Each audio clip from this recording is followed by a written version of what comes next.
The roar of a dozen modified Harley-Davidson engines could not drown out the heavy, unnatural silence that suddenly fell over the clubhouse parking lot. A boy no older than 10 stood trembling at the edge of the cracked asphalt. His left eye was swollen completely shut, blossoming into a violent, sickening shade of purple, and dried blood crusted his split lip. He did not flinch at the deafening exhaust pipes or the imposing, heavily tattooed figures clad in leather cuts bearing the infamous death head. Instead, he clutched a dirty rag in his hands, looked dead center at the towering, scarred president of the chapter, and asked a question that would soon tear their entire town apart. Can I work here? The town of Oak Haven, nestled deep in the damp evergreen shadows of the Pacific Northwest, was the kind of place that thrived on looking the other way. It was a town of quiet, tree-lined streets, pristine white fences, and a rotting industrial underbelly. On the absolute fringe of the city limits, flanked by a rusting scrapyard and a stretch of dead railway tracks, sat the fortified compound of the local Hells Angels chapter.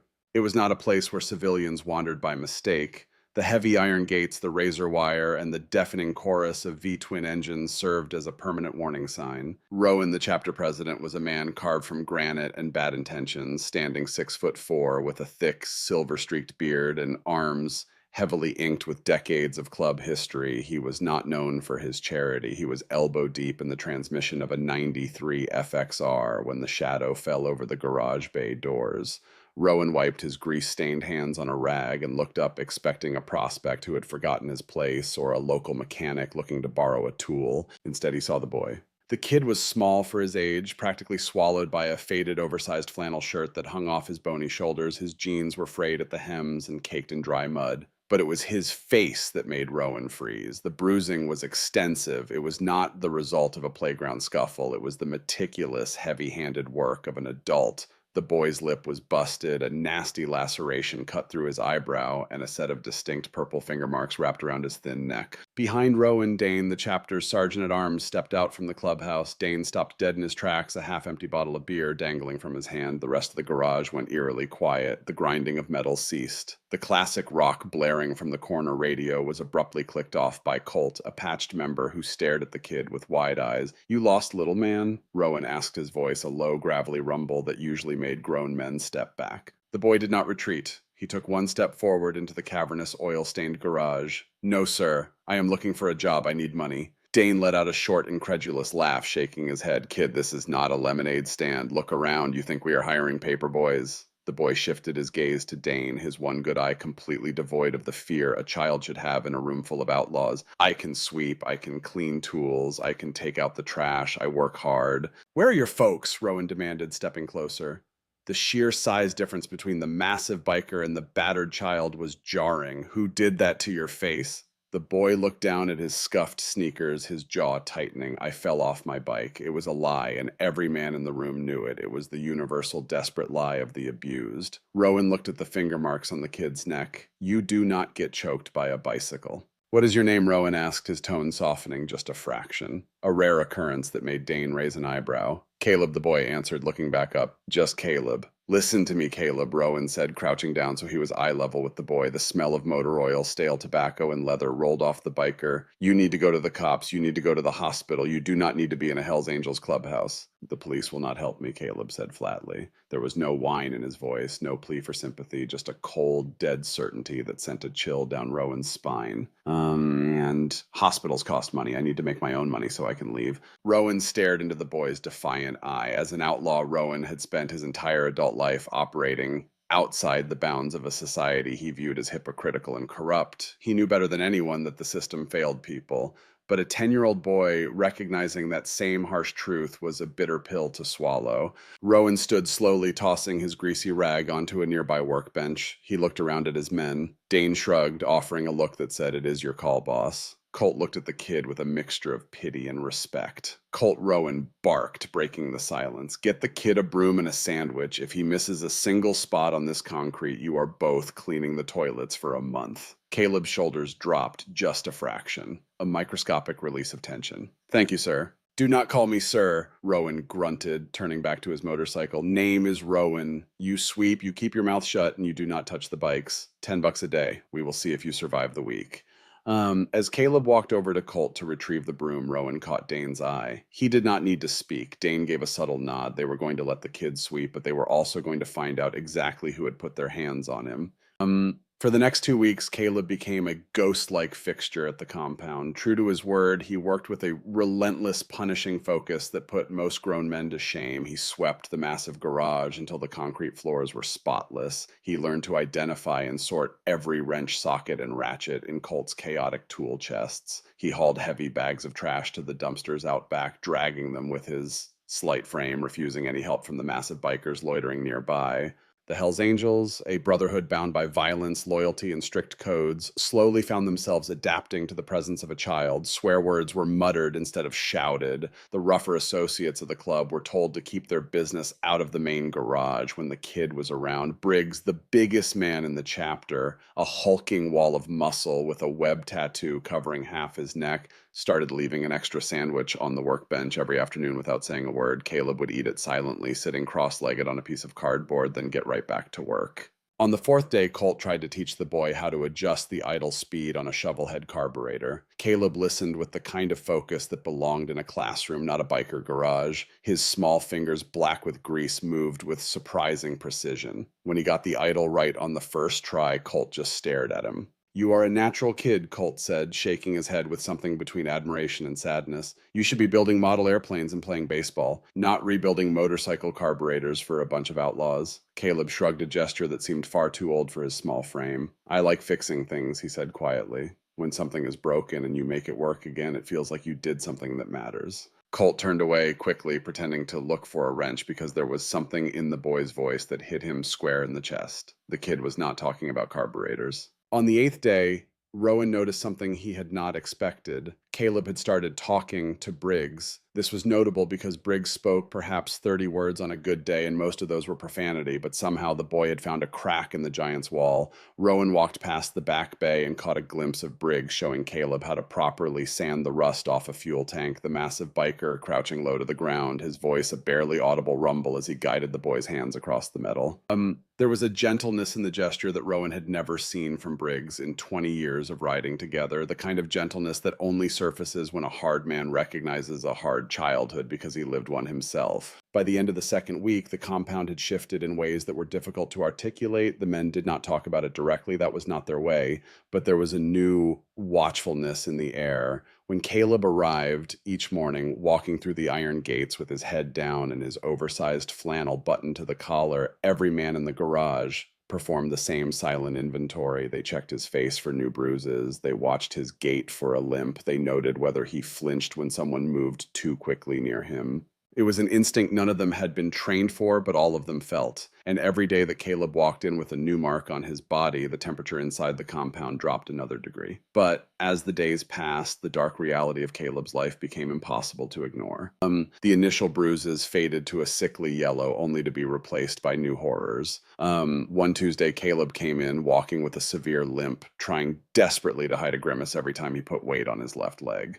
The following Friday, Colt noticed Caleb struggling to reach a high shelf. When the boy's oversized flannel slipped down his shoulder, Colt caught sight of a fresh, angry, circular burn mark. It was unmistakably the size of a cigar cherry pressed into the kid's collarbone. Colt told Rowan immediately. The president's reaction was terrifying in its restraint. He did not yell. He did not throw anything. He did not reach for the shotgun mounted above the bar. He just went completely still, his knuckles turning white as he gripped a steel wrench. The temperature around him seemed to drop 10 degrees. The men nearest to him instinctively took a step back. They had seen Rowan angry before. They had seen him in brawls and firefights and standoffs with rival clubs, but this was different. This was the kind of stillness that preceded earthquakes. "He is 10 years old," Colt said, quietly standing beside the president. "Someone is putting cigars out on a 10-year-old boy." Rowan said nothing. He set the wrench down with deliberate care, as if he were afraid of what would happen if he held it any longer. He walked to the far end of the garage and stood with his back to his men, staring at the concrete wall. He stayed like that for 3 full minutes.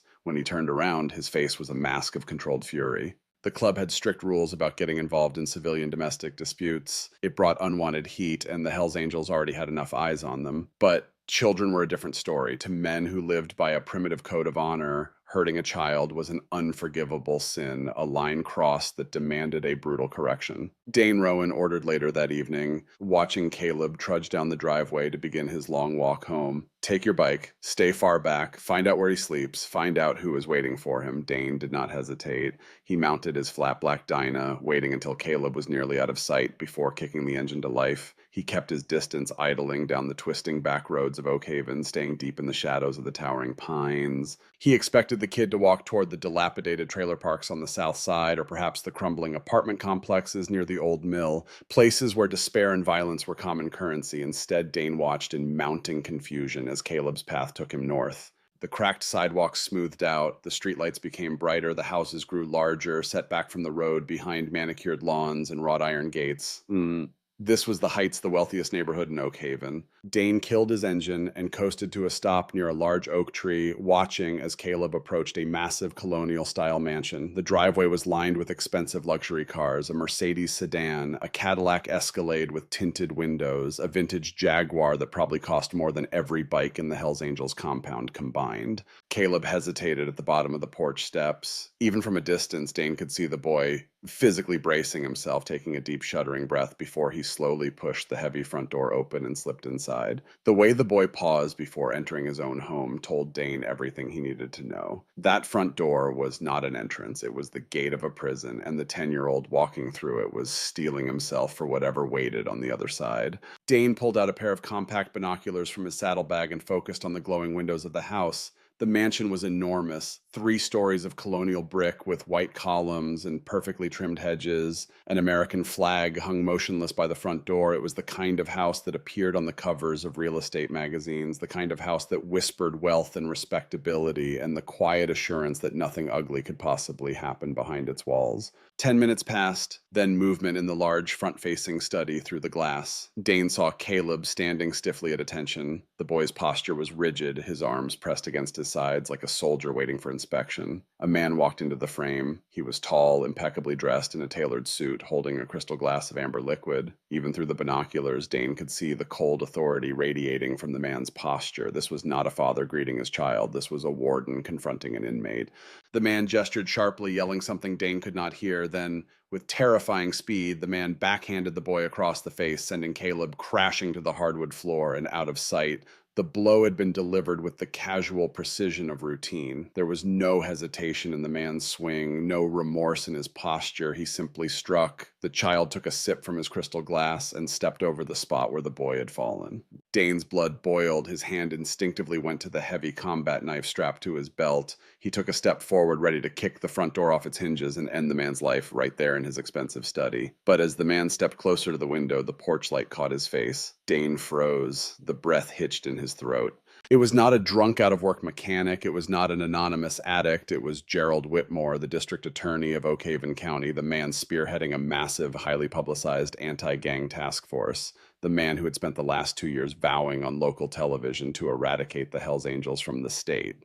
Dane lowered the binoculars, a cold realization washing over him. The police will not help me, Caleb had said. Now Dane knew why. If your abuser is the man who controls the local justice system, the police are not your protectors. They are his private army. Dane quietly started his bike and rode back to the clubhouse. The game had just changed. This was not just a rescue mission anymore. It was war. The atmosphere inside the Hells Angels clubhouse the next night was thick with cigar smoke and volatile tension. Rowan had called church a mandatory meeting for all patched members. The heavy oak doors were dead-bolted. The massive wooden table in the center of the room, scarred by decades of knives, spilled drinks, and violent arguments, was surrounded by 20 of the most dangerous men in the Pacific Northwest. Dane had just finished laying out exactly what he had seen at the Whitmore estate. When he dropped the name of the district attorney, the room erupted. Whitmore spat Briggs, his massive fists clenching on the table. "You are telling me the guy trying to slap a RICO case on this club is going home and using a 10-year-old kid as a punching bag?" "That is exactly what I am telling you," Dane said, grimly leaning against the wall with his arms crossed. "I saw him drop the kid with my own eyes. Kid did not even try to block it. He is used to it." "Then we ride over there, right now," Colt growled, slamming a heavy fist onto the table. "We drag that suited prick out onto his expensive lawn, and we teach him what a real beating feels like. Break his hands, break his jaw. A murmur of agreement rumbled through the room. Chairs scraped against the floorboards. The instinct for immediate violent retribution was the lifeblood of the club. "Sit down, Colt," Rowan roared. The slam of his heavy wooden gavel echoed like a gunshot, instantly silencing the room. Rowan stood at the head of the table, his dark eyes scanning the faces of his brothers. "You think I do not want to bury that man under the concrete foundation of this garage?" Rowan's voice was dangerously low. "I do, but use your heads. Think about who we are dealing with. Whitmore is not some street thug. He is the DA. He has the mayor in his pocket, and he has the Oak Haven Police Department acting as his personal security detail." Rowan leaned forward, placing both hands flat on the table. "If we ride over there and beat him half to death, what happens tomorrow? The state police raid this compound. They tear this place to the ground, lock us all up for attempted murder, and we give Whitmore the exact headline he needs to win his upcoming election. So what Briggs argued, we just let the kid go back there, let him get beaten to death by a guy wearing a three-piece suit." "No," Rowan said, his eyes narrowing into cold slits. "But we do not just break his bones. Bones heal. We destroy his life. We rip down the facade he has built. Whitmore uses the law as a shield to hide the monster he is, so we strip the shield away. We show the whole damn world what is hiding behind the gates of the heights." The room went silent. Every man at the table understood the gravity of what Rowan was proposing. This was not a bar fight or a turf war. This was a calculated surgical dismantling of the most powerful man in the county, and they all knew the risk. If they failed, every single one of them would spend the rest of their lives behind bars. But not a single man at that table looked away. Rowan turned to a lanky biker sitting at the far end of the table. "Sawyer, I need your guys from the Portland chapter. Surveillance equipment, digital forensics, everything you have. If Whitmore is using the anti-gang task force as his personal cash register, there is a money trail. I want you to find it." Sawyer, a heavily pierced biker whose weapons of choice were lines of code and zero-day exploits rather than guns and knives, gave a slow nod. "I will be here by dawn." Dane leaned back in his chair, his brow furrowed. "What about the kid in the meantime? Every day he goes back to that house is another day Whitmore could put him in the hospital, or worse." Rowan had already thought about that. "We cannot keep him here permanently. Whitmore is clearly tracking his movements. If Caleb stops coming home altogether, the DA will escalate. He will bring the full weight of the county down on this compound. We need Caleb to maintain his routine, go home at the end of each day, act normal, give us time to build the case." A sick feeling settled over the table. Every man understood the calculation. Sending a battered 10-year-old back to his abuser was a calculated cruelty committed in service of a greater rescue. It was the kind of decision that stained the soul, the kind that haunted a man in the dark hours before dawn, when the whiskey ran out and the silence got too loud.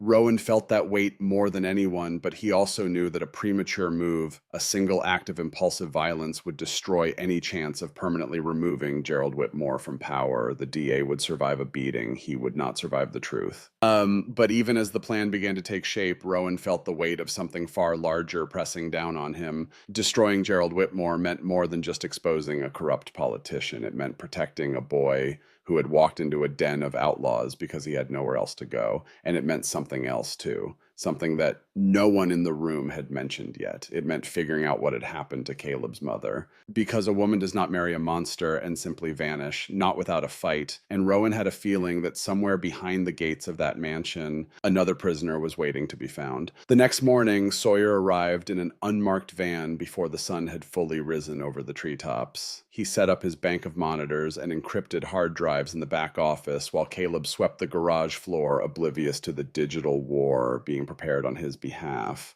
Rowan leaned against the doorframe of the tech room, watching Sawyer's fingers fly across the keyboard. "Start with the wife," Rowan said quietly. Sawyer pulled up a cascade of public records. "Margaret Whitmore," he read aloud, "goes by Maggie, maiden name Hollowell, married Gerald 3 years ago. Before the marriage, she was a registered nurse at the regional hospital trauma ward. Excellent reviews. She worked double shifts for years to support herself and her son." Rowan listened in silence. Since the wedding, Sawyer continued scrolling through the data. "She has not drawn a paycheck. Her nursing license lapsed 18 months ago. Her driver's license was not renewed. She has not flown on a commercial airline in 2.5 years. No credit card activity in her own name. No social media presence whatsoever." Dane had come in and was leaning over Sawyer's shoulder. "He has isolated her," Dane said, his jaw tight. "Cut her off from her money, her career, her mobility. She is a hostage in that mansion, just like the kid." Sawyer held up a finger. But here's where it gets interesting. I ran a deep trace on her phone records, archived stuff that Whitmore probably thought was erased. 18 months ago, Maggie made a call to the National Domestic Violence Hotline. The call lasted 11 minutes. 2 weeks after that call, she made a second call to a local women's shelter. What happened? Rowan asked, his voice barely above a whisper. Both times the follow-up was killed, the hotline flagged her case to the local authorities. The local authorities routed it to the county prosecutor's office for review.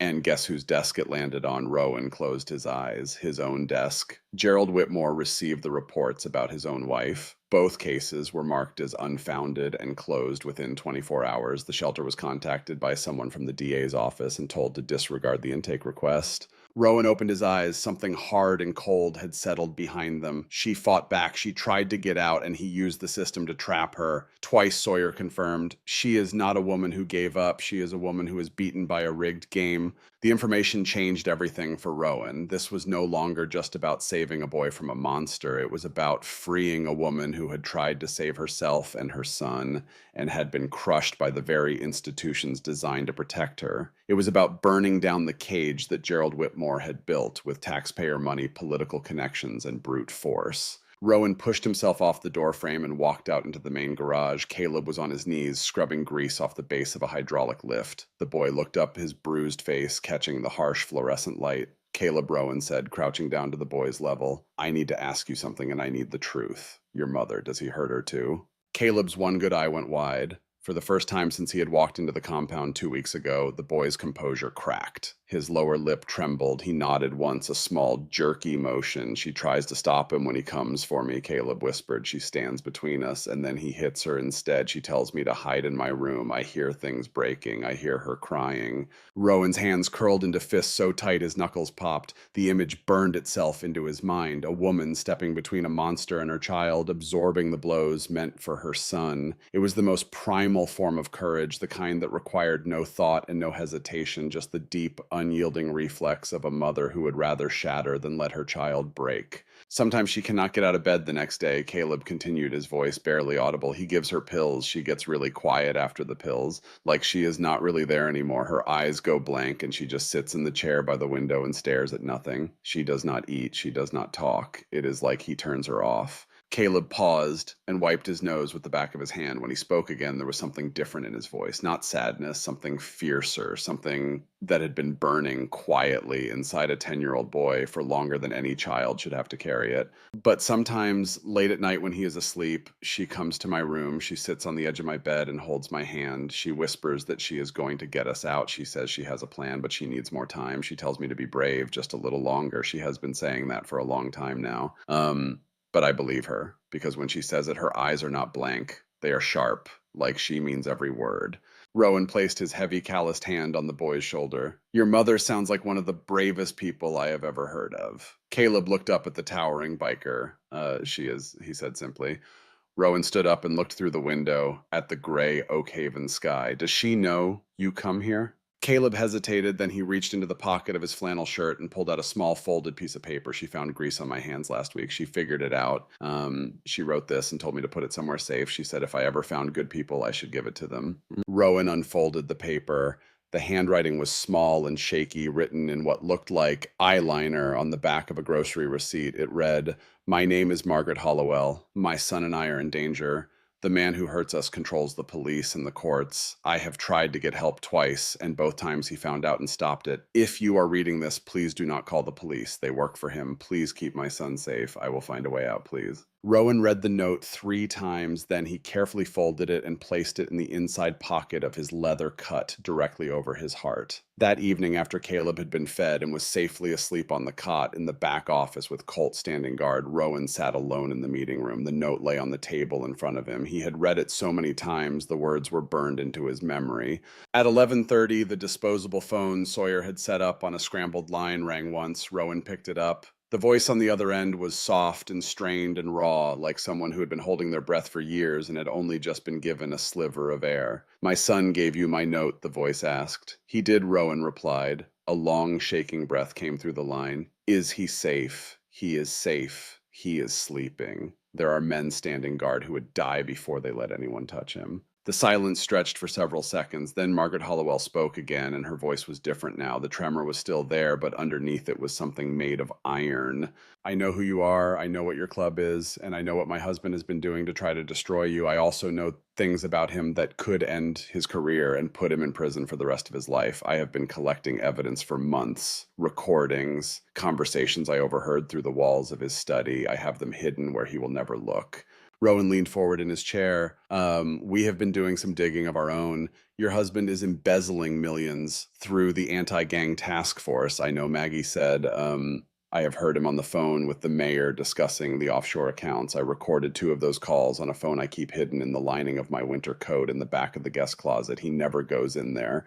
Rowan felt something shift in his chest, a feeling he had not experienced in decades. Respect, pure, undiluted respect for a woman trapped in a cage who had somehow found a way to forge her own key. You are not just surviving in there, Rowan said quietly. You are building a case. I am building an escape, Maggie corrected him, for me and for my son. I just never had anyone on the outside I could trust with the evidence. The police are his, the courts are his. I had nowhere to send it. You do now, Rowan said. Another silence. Then Maggie's voice dropped even lower. He is hosting a poker game this Friday at the house, the 3rd Friday of every month. Judges the mayor his inner circle. He drinks heavily on those nights. He keeps a wall safe in the library behind a painting of a horse. He stores a black leather ledger and several flash drives in that safe. On poker nights, he sometimes forgets to lock it until morning. We know about the safe, Rowan said. Your son told us. For the first time, Rowan heard something that might have been a small broken laugh. Of course he did. He is braver than any of us. Rowan gripped the phone. We are going to get you both out. But I need you to do something dangerous on Friday night. I need you to make sure Gerald stays drinking, keep his glass full, make sure he does not go up to that library before midnight. The line was quiet for a beat. Then Maggie's voice came back steady and hard. I have spent 3 years pouring that man's drinks and pretending to be invisible. I know exactly how much scotch it takes to make him careless. 2 glasses loosens his tongue, 4 makes him generous with the cards, 6 makes him forget the safe. I will make sure he reaches 6 before 10 o'clock. One more night will not break me. Just promise me something. Name it. When this is over, when he is gone, I want my son to know that I never stopped fighting, that every single day in that house I was looking for a way to get him out. I need him to know that I did not just stand there and let it happen. I need him to know his mother tried. There was a rawness in her voice that cut through the static of the scrambled phone line like a blade. It was the voice of a woman who had lived with the unbearable knowledge that her child might grow up believing she was too weak or too afraid to protect him. That fear, Rowan understood, was worse than any beating Gerald Whitmore could inflict. Rowan looked at the note on the table. He will know. I give you my word. The call ended. Rowan sat in the dark meeting room for a long time, staring at the phone. The table around him was littered with empty coffee mugs and overflowing ashtrays. The clock on the wall ticked past midnight. Somewhere outside, the wind moved through the pine trees that surrounded the compound, carrying with it the smell of wet earth and diesel fuel. He had spent 30 years on the wrong side of the law. He had done things that most people could not imagine and would not forgive. He had buried friends' broken bones, served time in prisons that turned men into animals. He had watched the world from the other side of a line that society drew in the sand and called morality. But in this moment, sitting in a room full of smoke and silence, he understood something he had never fully grasped before. Courage did not look like a man on a motorcycle with a gun. Courage did not look like a room full of outlaws swearing oaths of vengeance. Courage looked like a woman hiding a phone in the lining of her winter coat, recording the monster she lived with night after night, knowing that one mistake would cost her everything, knowing that the very system built to protect people like her had been turned into a weapon against her, and still pressing records, still whispering to her son in the dark, still promising him a future she could not yet see but refused to stop believing in. Rowan picked up the folded grocery receipt from the table and read it one last time. My name is Margaret Hollowell. My son and I are in danger. He placed the note back in the inside pocket of his leather cut directly over his heart and made a decision that settled into his bones with the weight of concrete. They were going to destroy Gerald Whitmore, not because they were heroes, not because they were righteous, but because a woman in a dark room had fought back the only way she could, and a boy with a black eye had walked into a den of wolves and asked for a broom. And that was enough. Before anyone could rest, the test came sooner than expected. The very next morning, as the compound buzzed with preparations and Sawyer continued his deep dive into Gerald Whitmore's financial empire, The heavy, rhythmic pounding of fists echoed from the steel garage doors. Dane drew his weapon instantly. Rowan gestured for silence. Dane crept to the security monitors mounted in the corner and cursed under his breath. Cops. Two cruisers' lights flashing, parked right across our driveway. One uniform is banging on the bay door. Rowan unlocked the inner doors and strode out into the main garage, his men falling into formation behind him like a heavily armed shadow. He hit the button for the motorized bay door. As it ground upward, it revealed the flashing red and blue lights painting the cracked asphalt. Standing in the driveway was Sergeant Darnell, a corrupt local cop known throughout Oakhaven for doing Whitmore's dirty work. He was flanked by three other officers, their hands resting menacingly on their holstered sidearms. Evening Rowan, Darnell sneered, chewing on a toothpick. He looked past the massive bikers, peering into the shadows of the garage. "You are trespassing, Darnell," Rowan stated, his voice flat. "You do not have a warrant. Get off club property." "Just a friendly wellness check," Darnell said, taking a step closer. "We got an anonymous tip. Someone said they saw a young runaway hanging around this scrapyard you call a clubhouse. A boy about 10 years old." The air in the garage went sub-zero. It was not an anonymous tip. Gerald Whitmore had noticed his stepson returning home with grease on his hands and smelling of exhaust. He had sent his attack dogs to sniff around. "No kids here," Rowan said, stepping directly into Darnell's personal space, forcing the officer to look up at him. "This is not a daycare. Now turn your lights off and get off my dirt before I call my lawyer and have you written up for harassment." Darnell held Rowan's gaze for a long moment, then smiled. A thin, ugly expression. "You play a dangerous game, Rowan. The DA is cracking down. The air in this town is getting a little too clean for bottom feeders like you. Word of advice, if I find a kid here, I am shutting this place down and I am putting you in a cage." "Good night, Darnell," Rowan replied, hitting the button to lower the door. As the steel door descended, cutting off the view of the police cruisers, Rowan turned to his men. The encounter confirmed everything. Whitmore was getting nervous. He was using the police to ensure his punching bag did not find a safe haven. Just then, a small noise came from the back office. The bikers parted. Stepping out from the shadows of the parts room was Caleb. He was holding a greasy rag, shaking uncontrollably. He had heard the entire exchange. He looked at Rowan, tears finally welling in his battered eyes. "They are going to take me back to him," Caleb whispered, his voice cracking. "He told me if I ever told anyone, he would have the police arrest me for stealing and lock me away forever." Rowan walked over to the boy. The massive, hardened outlaw dropped to one knee, ignoring the grime on the floor. He placed a heavy, calloused hand on Caleb's small shoulder. "No one is taking you anywhere, Caleb," Rowan said, and for the first time there was a solemn vow in his voice. "This club does not back down from the police, and we sure as hell do not back down from men who beat on kids." Caleb looked into the eyes of the scarred biker kneeling before him. Whatever he saw there was enough. The trembling in his small frame slowed, then stopped. He wiped his eyes with the back of his grease-stained hand and nodded. Rowan stood up and looked at Dane Colt and the rest of his crew. The hesitation was gone from their eyes. They were outlaws, criminals by definition, men who lived on the dark fringes of society. But looking at the terrified, broken boy standing in their garage, every single one of them knew what they had to become. Dane Rowan ordered, his voice echoing in the cavernous room. "Get the tech team set up for full surveillance. I want cameras, audio equipment, and every piece of dirt on Gerald Whitmore's finances decoded by the end of the week. Colt, you are on kid duty. Caleb does not leave your sight." Rowan looked back at the steel door, a dangerous smile touching the corners of his mouth.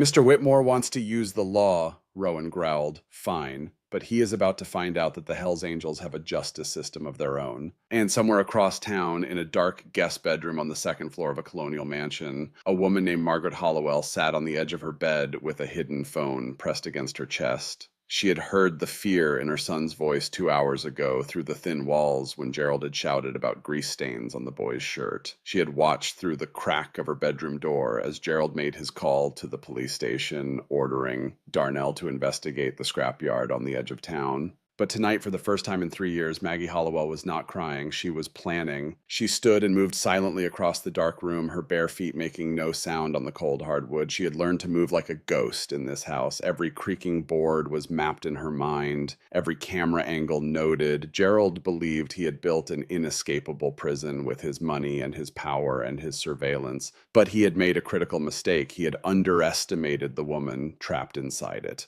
She reached into the lining of the winter coat hanging in the back of the guest closet and pressed her fingers against the hard outline of the hidden phone. She had 7 recordings saved on that device. 7 nights of Gerald's voice booming through the study walls, discussing offshore accounts, threatening city officials, bragging about the system he had built to protect himself. 7 recordings that Gerald Whitmore did not know existed. The first recording had been an accident, a night 14 months ago when Gerald had left the study door ajar and his voice had carried up the stairwell. Maggie had been lying in bed, drugged and compliant, or so Gerald believed, but she had stopped taking the full dose of the blue pills 2 months before that. She had been breaking them in half, then quarters, then palming them entirely and flushing them down the toilet while Gerald watched his evening news. That night, hearing his voice echoing through the halls, she had reached for the phone she kept hidden, pressed record, and held it to the heating vent that connected the second-floor hallway to the study below. Gerald's words had come through with startling clarity, a conversation with the mayor about moving $300,000 through a construction company that existed only on paper. After that night, Maggie had become methodical. She timed her recordings to the evenings when Gerald entertained. She positioned herself near the heating vent phone, pressed to the metal grate, breathing as quietly as she could manage. Each recording was a tiny brick in the wall she was building between her family and their captor. She had tried the legitimate route. Twice, the domestic violence hotline, the women's shelter. Both times, the system had chewed up her plea for help and spit it back out at the feet of the man who was destroying her. After the second failed attempt, Gerald had found out he had not hit her that time. He had done something worse. He had sat her down in his study, poured himself a drink, and calmly explained that if she ever tried to leave or contact anyone again,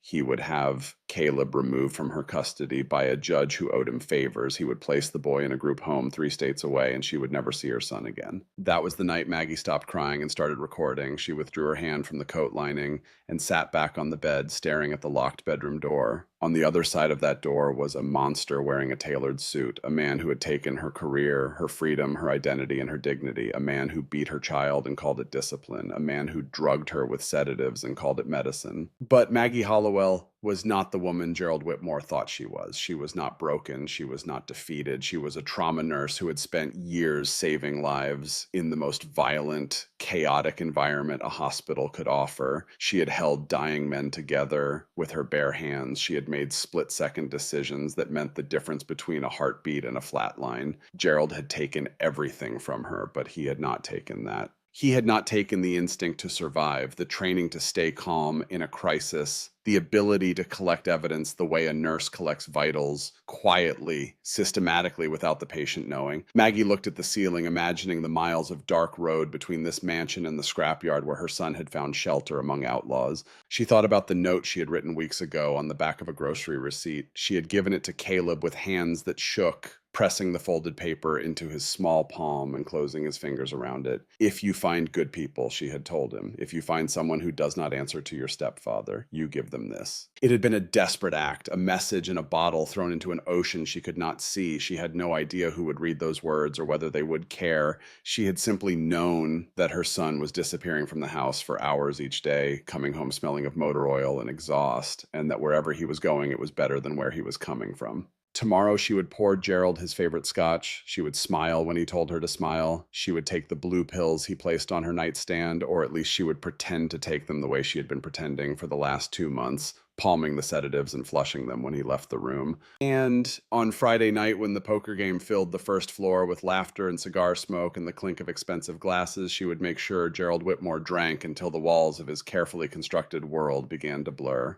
Because Margaret Hollowell had made a phone call tonight. She had spoken to a man named Rowan, an outlaw, a criminal, a man who lived in a world she had never imagined entering. And for the first time since her nightmare began, someone on the other end of the line had not told her to call the police. Someone had not routed her case to the desk of the man who was destroying her. Someone had simply said, "We are going to get you both out." Maggie lay back on the bed, her eyes open in the dark. She pressed her hand flat against the mattress, feeling the solidity of it beneath her palm. She was here. She was alive. She was awake. 3 more days. She could survive 3 more days. She had survived 1,000 before them. The air inside the Hells Angels compound shifted from greasy complacency to razor-sharp military focus. Overnight, the cavernous garage transformed. The motorcycles were pushed to the perimeter, making way for folding tables heavily burdened with laptops, tangled cables, and encrypted hard drives. Sawyer had arrived from Portland before dawn, just as promised, driving an unmarked van packed with equipment that looked like it belonged in a government surveillance facility rather than a biker clubhouse. Sawyer did not carry a wrench or a combat knife. His weapons of choice were lines of code and zero-day exploits, and his reputation among the Hells Angels chapters of the Pacific Northwest was legendary. If it had a digital pulse, Sawyer could crack it open, read its secrets, and put it back together without leaving a fingerprint.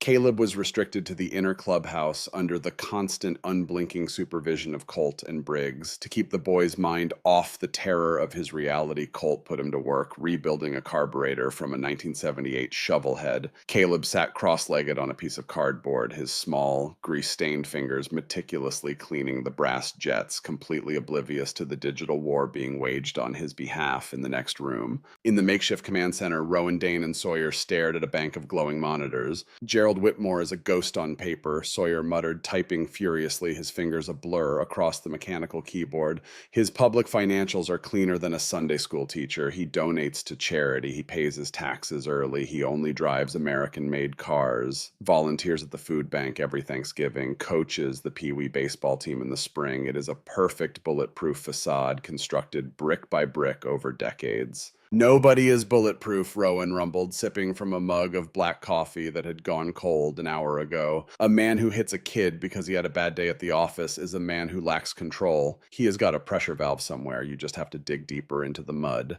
Sawyer cracked his neck and dove deeper into the financial records. For hours, he worked the only sounds in the room, the rapid clicking of keys and the low hum of cooling fans. Rowan sat motionless in the corner, watching the screens, his patience the kind that only comes from decades of operating in a world where impatience gets people killed. At 3 p.m, Sawyer leaned back in his chair and let out a long breath. I bypassed the local bank firewalls and tapped into the routing numbers for the mayor's anti-gang task force, the one Whitmore spearheads. And Rowan pressed, leaning forward. The county just authorized a massive budget increase for the task force last quarter, $3 million. But the money did not go to new police cruisers or tactical gear. It was routed through a shell company in Delaware called Ironclad Solutions, LLC. From there, it fractured into a dozen offshore accounts in the Cayman Islands. Sawyer spun around in his chair, looking up at the towering president. Your district attorney is not just a domestic abuser, Rowan. He is embezzling millions in taxpayer dollars. He is using the war on gangs as a smokescreen to rob Oak Haven blind. A grim, dangerous smile spread across Rowan's scarred face. This was the leverage they needed. Beating up a district attorney would get them all life in prison, but exposing a corrupt, thieving politician to a town that worshipped him, that would destroy him entirely, not just his career, but his reputation, his freedom, and his power over every person he had trapped in his web. Can you trace the offshore accounts directly to him? Dane asked, his arms crossed. Not yet, Sawyer admitted, rubbing his bloodshot eyes. The encryption is heavy. Military grade. The digital trail stops at a server farm in Geneva. I need a physical key, a password, a ledger, a hard drive, something from his actual possession to bridge the gap between the shell company and his personal accounts. The room fell silent. The hum of the cooling fans suddenly loud. They could not exactly knock on the DA's door and ask for his laptop. Just then, a small voice broke the silence. It is in the library. Rowan, Dane, and Sawyer turned around. Caleb was standing in the doorway, wiping his hands on a rag. He looked nervous, but his one good eye was locked onto the computer screens with an intensity that made him look older than his 10 years. What is in the library? Caleb, Rowan asked gently, crouching down. The black book, Caleb said softly. Gerald spends hours in the library on the second floor. He has a wall safe hidden behind a painting of a horse, a big painting with a gold frame. I saw him open it once when he thought I was asleep. I had gotten up for water, and I stood in the hallway and watched through the crack in the door. He keeps a thick black leather book in there and a bunch of computer sticks, the little ones you plug into a laptop.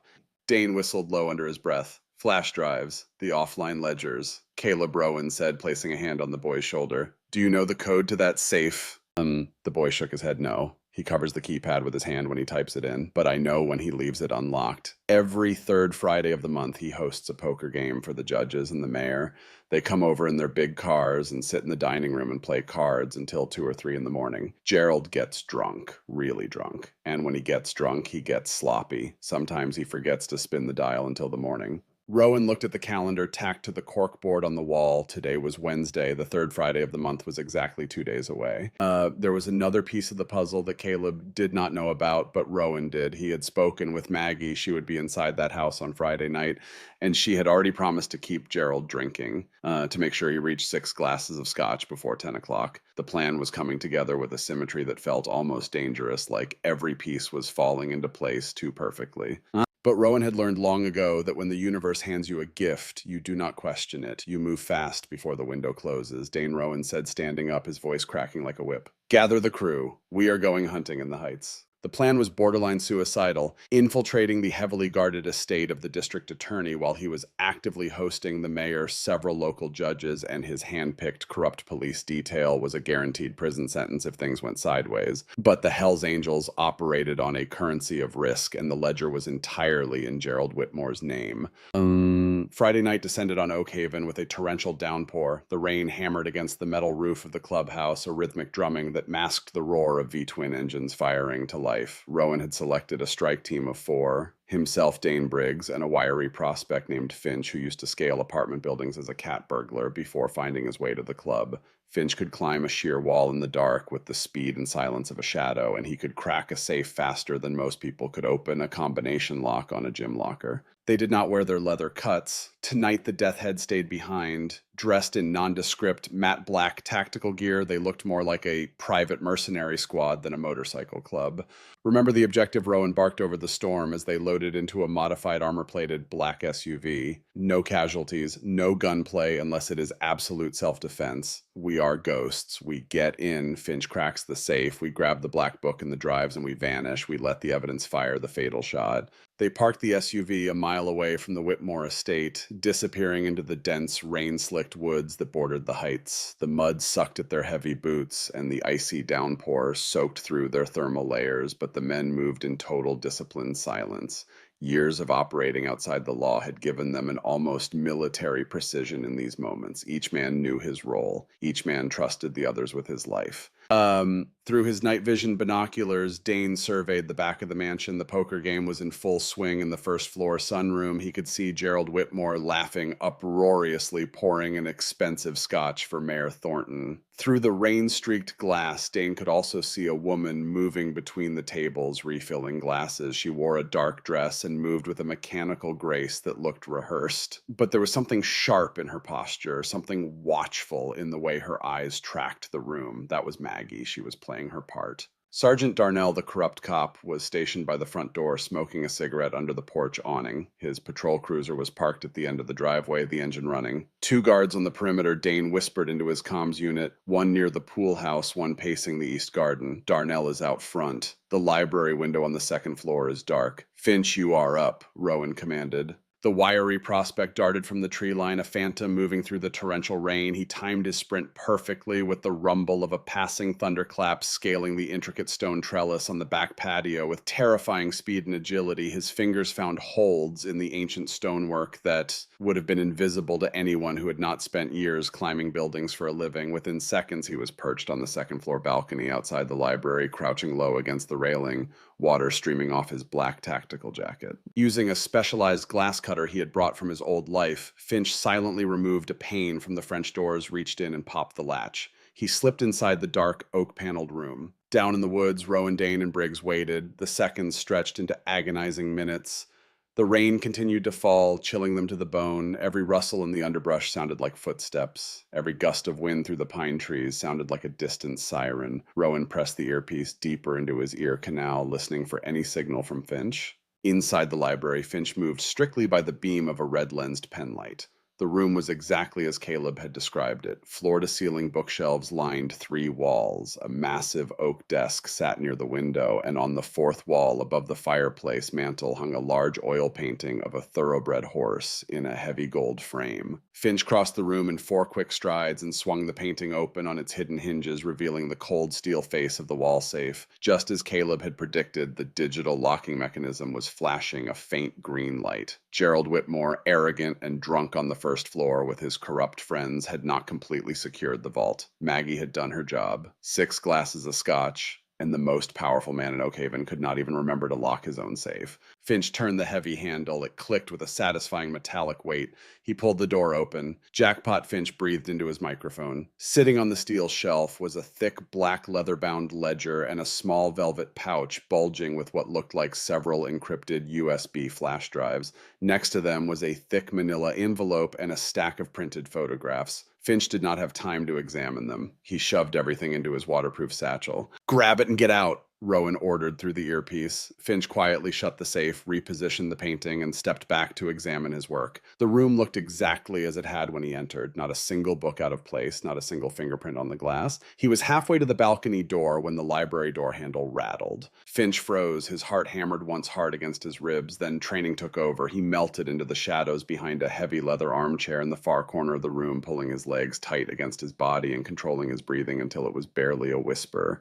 The door swung open, throwing a shaft of yellow hallway light into the dark room. Gerald Whitmore stood in the doorway, swaying slightly, a half-empty glass of scotch in his hand. His tie was loosened, and his face was flushed red from the alcohol and the heat of the poker game. He was not alone. Behind him was Sergeant Darnell, his police-issue sidearm visible on his hip. "I am telling you, Gerald, things are getting messy," Darnell was saying, his voice strained and low. "The bikers did not flinch when I went to their compound, and the kid has been missing for over a week now. He has not been home since Tuesday. If he talks to the wrong social worker or if some teacher at his school starts asking questions about the bruises, we have got a real problem." Finch pressed the transmit button on his comms unit, twice the signal for delay. "Targets in room." Down in the woods, Dane gripped the stock of his suppressed rifle. His eye found the library window through his scope. "If they find him, I am taking the shot through the window," he whispered to Rowan. "Hold your fire," Rowan growled, his eyes glued to the binoculars. "We wait." Up in the library, Gerald Whitmore took a heavy swallow of his drink and waved dismissively. "The boy will not talk. He knows what happens if he opens his mouth. And even if he does, who is going to believe a 10-year-old over the district attorney? I will bury him in the foster system so deep he will never see daylight. I have got 3 judges downstairs who will sign any custody order I put in front of them." Darnell shifted uncomfortably. "And what about the biker club? Rowan and his guys are not going to just roll over. They have been sniffing around. My informant says they have been asking questions about your family." Gerald Whitmore's face twisted into a mask of pure, unhinged rage. The jovial drunk from the poker table vanished, replaced by something cold and predatory. His fingers tightened around the crystal glass until the tendons in his hand stood out like cables. "Then we accelerate the timeline. I want their clubhouse raided by the end of the month. I want Darnell's tactical squad to tear that compound apart, plant the narcotics if you have to. I want every patched member in chains before my re-election gala next week. And I want Rowan personally. Attempted trafficking of a minor. That will keep him in a cell for the rest of his miserable life." Darnell nodded slowly, but his eyes darted around the room nervously. He clearly did not have the stomach for the depths Gerald was willing to sink to. "What about the offshore transfers?" Darnell asked, his voice dropping even lower. "If the feds start looking into the task force budget, the shell company in Delaware, if any of that gets traced back to you." Gerald spun around with a speed that made Darnell flinch. "You do not talk about the money, Darnell. Ever. You just make sure the anti-gang budget keeps getting approved by the county board and you will get your cut. That is how this has always worked. You handle the enforcement side, I handle the money, and everyone stays rich and free." Gerald set his glass down on the desk and straightened his tie. "Now go check on my miserable excuse for a wife. Make sure she took her pills. I do not want her wandering downstairs and ruining the mood. She has been too alert lately, too present. If those pills are not working, double the dose. I need her quiet this week. I have too much riding on this gala." Behind the chair, Finch barely breathed. Every word the DA had spoken was searing itself into his memory like a brand. The plan to plant drugs, the order to drug his own wife, the casual dismissal of his stepson's future, and the explicit acknowledgement of the offshore money laundering scheme. If Finch had been wearing a wire, this conversation alone would have been enough to put Gerald Whitmore away for 20 years. Gerald grabbed a humidor from his desk, pulled out a cigar, and lit it. The thick blue smoke curled toward the ceiling. "I am going back to the game," he snapped. "I am up $3,000 on the mayor, and I intend to take him for 5 before midnight." Gerald and Darnell left the room, pulling the heavy oak door shut behind them and plunging the library back into darkness. Finch exhaled a shaky breath that he had been holding for what felt like an eternity. His hands were trembling, not from fear, but from the adrenaline of being 6 feet away from two men who would have killed him without hesitation if they had looked behind the chair.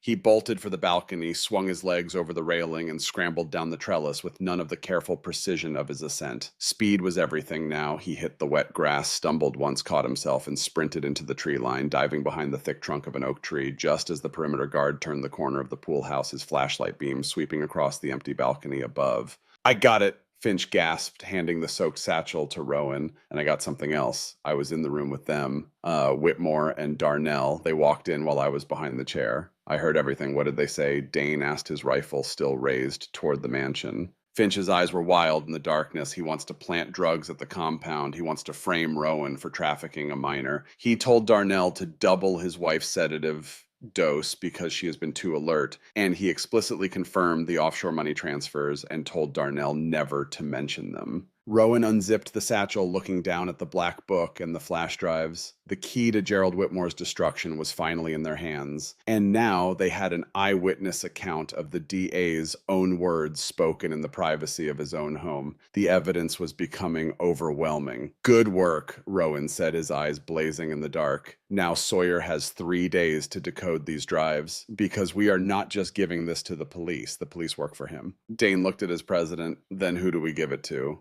Rowan smiled, looking back up at the glowing windows of the mansion where the poker game was still in full swing, the laughter of corrupt men carrying faintly through the rain.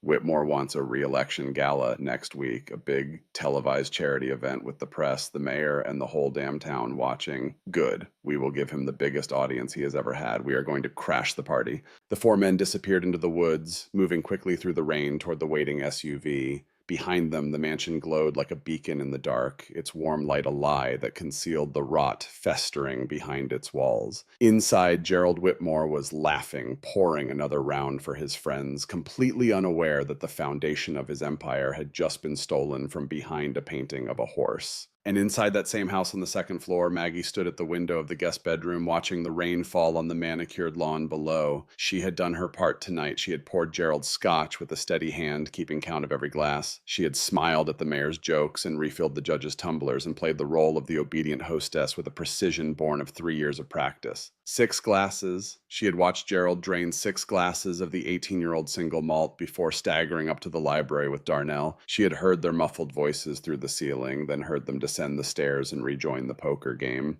She had watched Gerald settle back into his chair, laughing too loudly, his eyes glazed and his movements loose. He had not gone back upstairs. He had not locked the safe. Maggie pressed her forehead against the cool glass of the window and allowed herself a single moment of hope. It was a dangerous thing, hope. She had learned that the hard way. Hope was the thing that made the disappointment unbearable. But tonight, standing in the dark with the sound of rain on the glass and the distant laughter of corrupt men drifting up through the floorboards, she let herself feel it.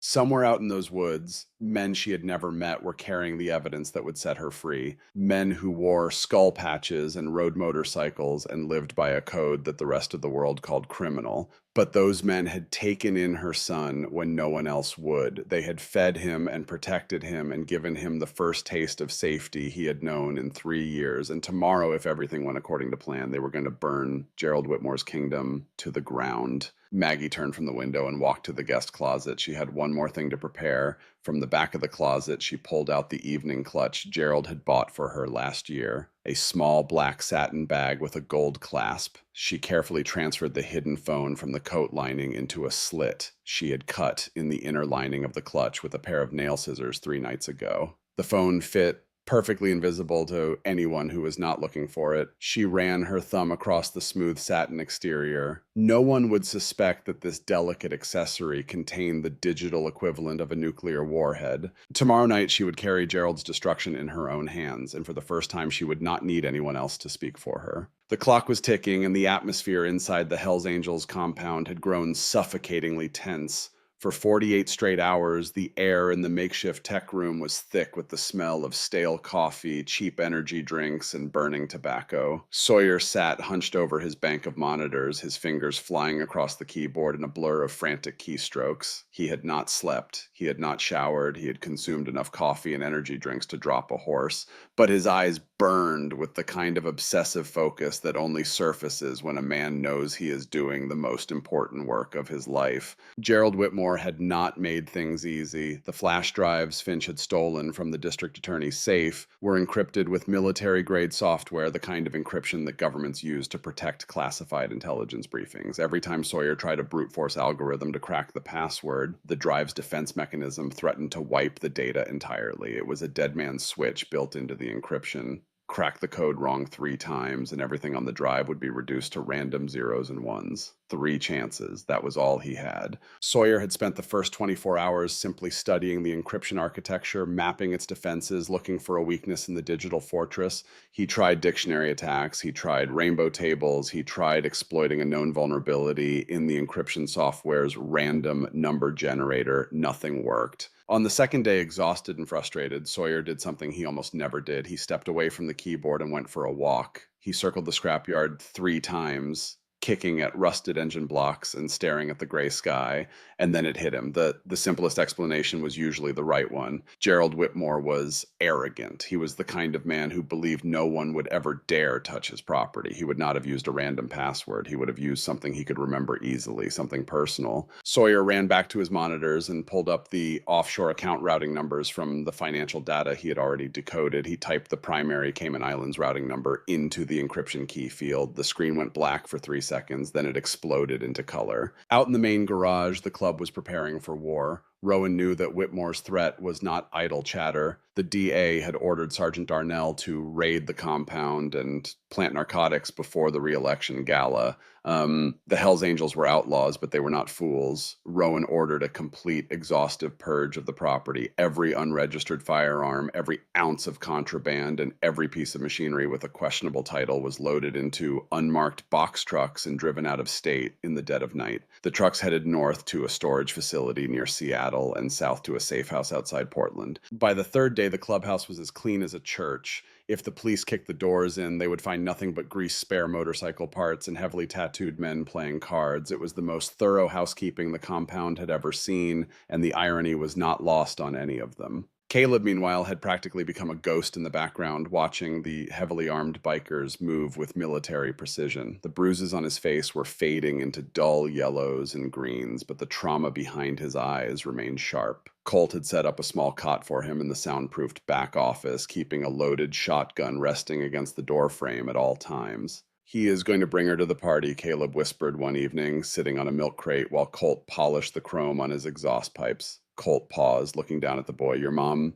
Caleb nodded, staring at his scuffed sneakers. "Gerald always brings her to the big dinners. He makes her wear nice dresses, expensive ones, and he gives her the blue pills beforehand. Extra ones on the nights when there are cameras. She gets real quiet. She smiles when he tells her to smile, but her eyes look dead, like a doll. He puts his arm around her for the photographs, and everyone thinks they are the perfect couple." Caleb's voice dropped even lower. "If she does not take the pills, he hurts her. He says he will send me away. She takes them because of me." Colt's jaw tightened so hard, the muscle in his cheek jumped. He reached out and ruffled the kid's hair with a gentleness that belied his scarred knuckles. "Do not worry about your mom, little man. Rowan has a plan. By tomorrow night, Gerald Whitmore is not going to be able to hurt a fly." What Caleb did not know was that Colt had already been working on something far more personal than the grand plan. 2 days ago, Rowan had given Colt a quiet side mission. Using a series of burner phones and anonymous mailing addresses, Colt had made contact with Maggie through a dead drop system. A prepaid phone slipped into a package left at the pharmacy where Maggie was allowed to pick up her prescriptions, the only errand Gerald let her run alone.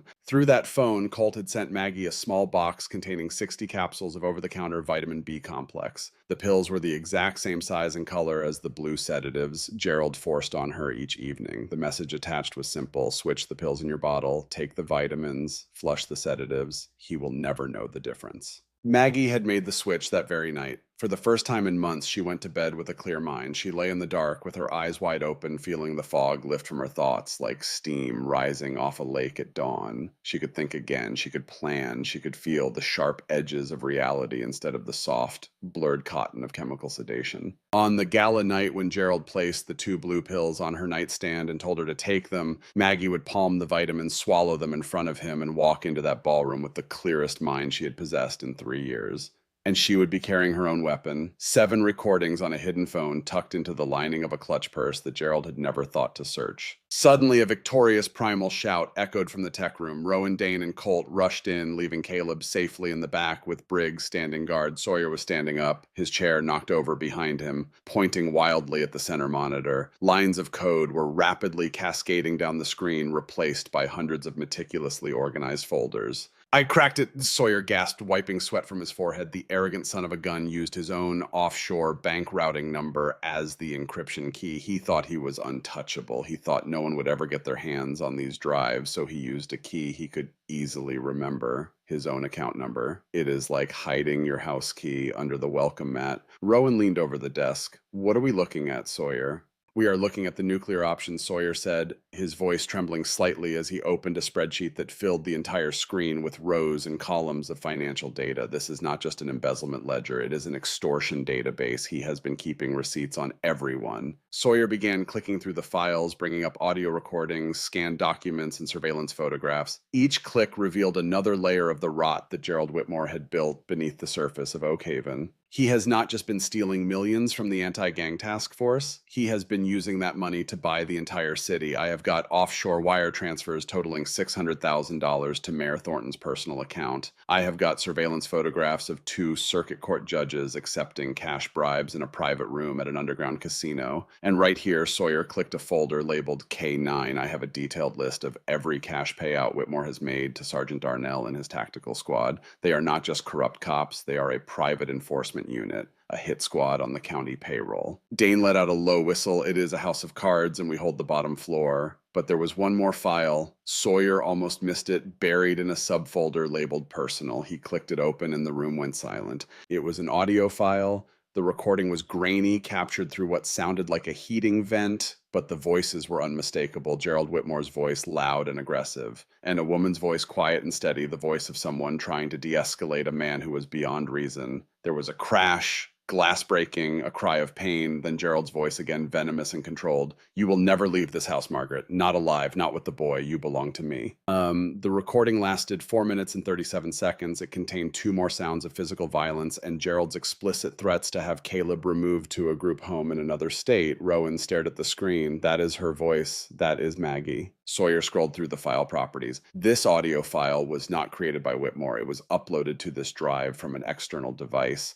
The metadata shows it originated from a prepaid smartphone. The timestamp is from 8 months ago. She has been recording him, Rowan said slowly, the realization settling over him like a weight. She uploaded her own recordings to his drive without him knowing. She must have accessed the safe when he was out of the house and added her evidence to his own collection, hiding her weapon inside his armory. The audacity of it stunned every man in the room. A woman trapped in a prison of abuse and sedation had somehow found the courage and the opportunity to slip her own damning evidence onto the very drives that her abuser thought were his most guarded secrets. Print the ledgers, Rowan ordered, his voice cold and resolute. Transfer the audio and video files to 12 clean flash drives. I want copies stashed in Portland, Seattle, and Reno by midnight. If anything happens to us, if we do not come back from this data gets sent to the FBI, the IRS, and every major news network on the West Coast. Simultaneously, what about the Gala, Dane asked, looking at his president. Whitmore is taking the stage tomorrow night at the Grand Hotel downtown. The entire city's high society will be there. The press, the police chief, the donors, every camera in the county pointed at a man who thinks he is about to give the greatest speech of his career. Rowan turned around, a dangerous, predatory glint in his eyes. We give the DA exactly what he wants. A spectacle. But we are going to need a diversion. Darnell is itching to raid this compound. I say we let him. Dane frowned. If we are locked up here, how do we hit the Gala? We do not all get locked up, Rowan said. He looked around the room at the faces of his brothers. These men had followed him through bar fights and federal indictments and interstate chases. They had bled for this club and buried their dead in unmarked graves. But what he was about to ask them to do was different. It required a precision and a restraint that went against every instinct in their outlaw DNA. Just me, Rowan said quietly. I stay here alone. I sit in this clubhouse and I let Darnell walk right in. I let him plant his drugs. I let him think he has won. And while every cop in Oak Haven is busy tearing apart an empty clubhouse, the rest of you are downtown at the Grand Hotel delivering the evidence directly to the people of this town. Dane stared at his president for a long moment. You know they will cuff you. They might rough you up. Darnell does not play by the rules. Rowan smiled, a slow, dangerous expression that had preceded some of the most reckless decisions in the history of the chapter. Darnell does not know that I have been installing high-definition cameras in this building for the past 48 hours. 8 of them, audio-enabled, streaming live to a secure cloud server and directly to the State Police Internal Affairs Division. Every move he makes in this room will be broadcast in real time. The room was silent. Then Dane shook his head and let out a breath that was half laugh and half disbelief. You are using yourself as bait. I am using myself as a witness, Rowan corrected him, the most heavily surveilled witness in the history of Oak Haven County. And when Darnell pulls a brick of cocaine out of his own vest and drops it on my table, the whole world is going to watch the district attorney's pet cop commit a felony on live camera. Rowan looked at the clock on the wall. It read 11:45 at night. The gala was less than 18 hours away. Get some sleep, he told his men. Tomorrow we finish this. Nobody moved. The weight of the moment held them in place. These were men who had lived their entire adult lives outside the boundaries of conventional society. They had been called criminals degenerates and a cancer on their community. They had been arrested, beaten, surveilled, and vilified by the very institutions that were supposed to serve justice. And now, in the most unlikely twist of their outlaw lives, they were about to deliver actual justice to a town that had been betrayed by the men sworn to protect it. Rowan looked at each of them in turn. Dane, his sergeant-at-arms, the man who had followed Caleb through the dark streets and discovered the truth. Colt, who had taught a 10-year-old boy how to rebuild a carburetor and had secretly arranged the pill switch that would give Maggie her mind back. Briggs, who had not spoken more than a handful of words to the boy, but who had stood guard over his cot every night with the silent devotion of a sentinel. Finch, who had risked his life and his freedom behind a leather chair in a monster's library. Sawyer, whose bloodshot eyes and caffeine-wrecked body had cracked an encryption that was supposed to be unbreakable. These were not good men by any conventional measure, but they were the only men who had answered when a battered child knocked on their door. Rowan placed his palm flat on the scarred wooden table, the same table where decades of club business had been decided, deals made and broken, wars declared and ended, lives weighed and measured. Tomorrow we ride for the kid, Rowan said. That is all this is. Everything else, the DA, the money, the corruption, that is just the mechanism. The reason is the kid and his mother. Do not forget that. The men nodded. One by one, they dispersed to their cots and corners, carrying the quiet gravity of what was to come. But none of them slept. Not really. They lay on cots and couches and sleeping bags spread across the garage floor, staring at the ceiling, listening to the rain, and thinking about what the morning would bring. In the back office, Caleb slept soundly for the first time in months, a grease-stained rag still clutched in his small hand, guarded by a man with a shotgun who had never had a son of his own, but who would have died to protect this one. And across town, in the guest bedroom of a colonial mansion, Maggie Hollowell lay in the dark with her eyes wide open and her mind razor-sharp. The vitamin capsules sat in the prescription bottle on her nightstand, indistinguishable from the sedatives they had replaced. Her hidden phone was fully charged, tucked into the lining of the evening clutch she would carry to the gala tomorrow. She ran through the plan in her mind one more time. She would smile for Gerald. She would take the fake pills. She would walk into the Grand Hotel on the arm of the most dangerous man in Oak Haven, and she would wait. And when the moment came when the walls of Gerald Whitmore's empire began to crack, she would not be a sedated prop in an expensive dress. She would be awake. She would be standing, and she would be the one to deliver the final blow. She thought about Caleb, her son, the boy who had walked into a den of outlaws with a black eye and a dirty rag and asked for a broom, the boy who had carried her note in his pocket for weeks waiting for someone worthy of reading it,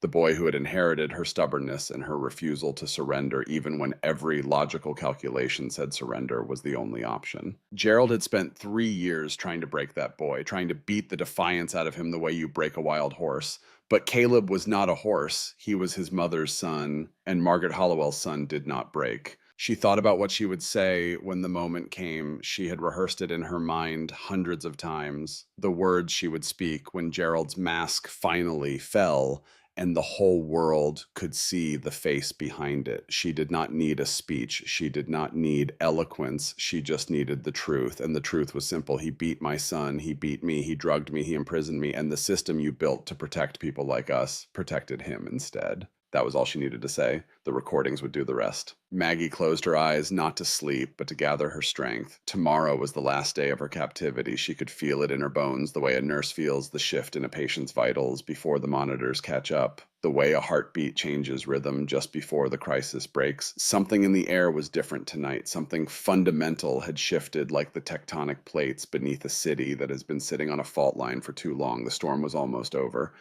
The real one was about to begin. The morning of the re-election gala dawned gray and overcast, a low ceiling of clouds pressed down on Oak Haven like a lid on a pot, trapping the damp Pacific air between the mountains and the sea. Downtown was buzzing with activity. The Grand Hotel, a sprawling, historic building in the center of the city with its marble lobby and its arched windows and its century-old reputation as the finest venue in the county, was cordoned off with velvet ropes and heavy security. Caterers rushed in with trays of expensive hors d'oeuvres while technicians adjusted the massive spotlights that would illuminate Gerald Whitmore's triumphant speech. Television crews from 3 local stations set up their cameras along the perimeter. The gala was the social event of the season, and every person with money, influence, or ambition in Oak Haven County wanted to be seen walking through those doors. 3 miles away on the desolate fringes of town, the Hells Angels compound was eerily quiet. The motorcycles were gone, the garage bays were empty, the radio was silent. The scrapyard surrounding the property looked abandoned, the rusting hulks of dead cars and twisted metal casting long shadows in the gray morning light. At exactly 2 in the afternoon, the silence was shattered. 4 heavily armored SWAT vans and half a dozen unmarked police cruisers tore down the dirt road, their sirens screaming. They smashed through the front iron gates of the scrapyard tires, screeching on the cracked asphalt as they surrounded the main garage. Dozens of officers clad in tactical gear and carrying assault rifles swarmed the property. They moved with the precision of a military operation, stacking up on doorways, covering windows, and establishing a perimeter around the entire compound. Sergeant Darnell kicked the side door of the clubhouse open, his weapon raised and his eyes wild with the kind of confidence that only comes from believing you hold all the cards. Oak Haven Police, nobody move. Get your hands where I can see them. The tactical team flooded the main room, expecting a firefight, expecting a room full of outlaw bikers reaching for weapons and contraband, expecting the kind of violent confrontation that would justify every headline Darnell planned to write about this raid. Instead, they froze in confusion. The massive clubhouse was empty. The pool tables were covered in dust sheets. The bar was wiped clean. There was not a single weapon, not a single bag of contraband, not even a stray beer bottle in sight. The place looked like it had been professionally cleaned and then abandoned. Sitting in the exact center of the room, casually lounging in a worn leather armchair, was Rowan.